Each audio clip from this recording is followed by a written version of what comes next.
টলিউডে শোকের ছায়া। 12ই নভেম্বর মঙ্গলবার সকালে প্রয়াত হন প্রখ্যাত নাট্য ব্যক্তিত্ব ও অভিনেতা মনোজ মিত্র। হৃদরোগ ও বার্ধক্যজনিত কারণে শেষ কয়েক মাস ধরেই অসুস্থ ছিলেন অভিনেতা।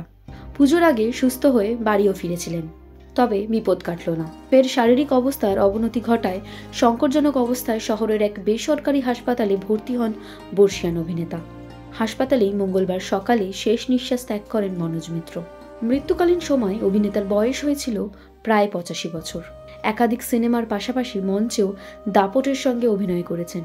বাঞ্ছারামের বাগান, ঘরে বাইরে সহ একাধিক ছবিতে অভিনয় করে দর্শক মন জয় করেছেন।